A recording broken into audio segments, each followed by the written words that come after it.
Ikusiko dugu orain ikasleak gehitzeko bigarren aukera, invitar alumnos. Hemen behar bada ikasleak egin behar du lan gehiago, baina gero bakotxeak ikusi behar dugu zein den gehien komeni zaigun metodoa ikasleak gehitzeko. Horren egingo dugu invitar alumnos, hor bertan sakatuko dugu, eta emango digute kode bat. Kopiatu behar dugu kode hori, kopiar botoian sakatuz, eta etxiko dugu. Kode hori noski, orain ikasleari eman behar diogu. Ikasle guztioi eman behar diegu kode hori. Eta ikasle moduan, orain ikasle moduan nago berriro, eta ikasleak egin behar duena da acceso alumnos, baina oraindik ez dauka erabiltzailea eta pasahitza, orduan egin behar duena da berak registratu.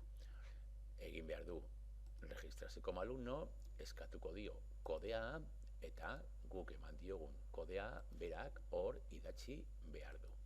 Eta bidali. Vale, badago ja gela horretan, baina gela horretan egoteko noski jarri behar ditu bere izen abizenak.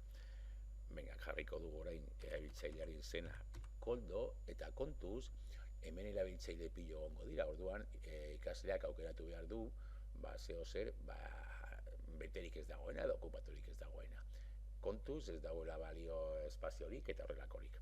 Orduan jarriko dugu adibidez Koldo, barra basua, eta gero jarriko dugu, suposatu Horma Etxebarria ere dela, eta bera jarri nahi duela Koldo barra basua Horma. Vale, berde dago, horrek esan nahi du, ez dagoela okupaturik, orduan erabilatu. Berak jarriko du bere pasahitza, aukeratuko du bere pasahitza, errepikatuko du,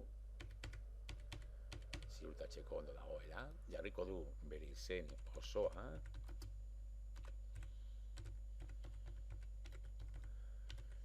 eta jarriko du bere emaila, eta horrela ja, izango dugu, baita ere ikasleak izango du ja email hori gordeta. .net. Vale.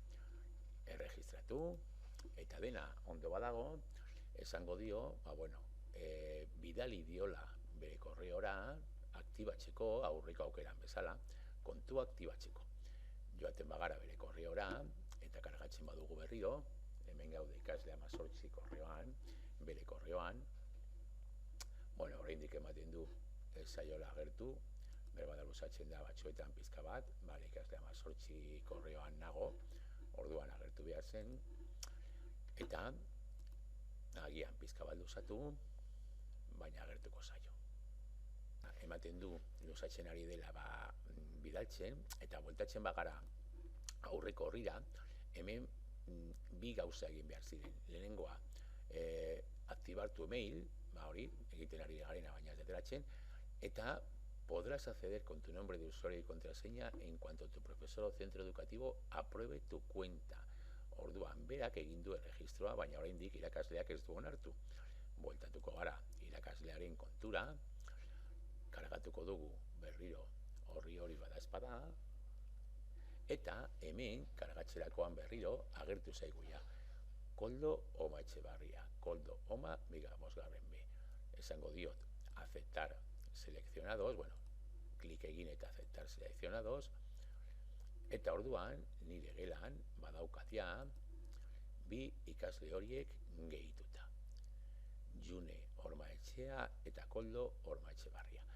Hemen, oraindik badago, gorriz edo laranjaz, izango da, oraindik ikasleak onartu ez delako, edo aktibatu ez duelako, bada luzatuko da pizka bat ailegatzen mezua, baina onartzen duen momentuan, agertuko da ja korreoa, baitare berde, normalean.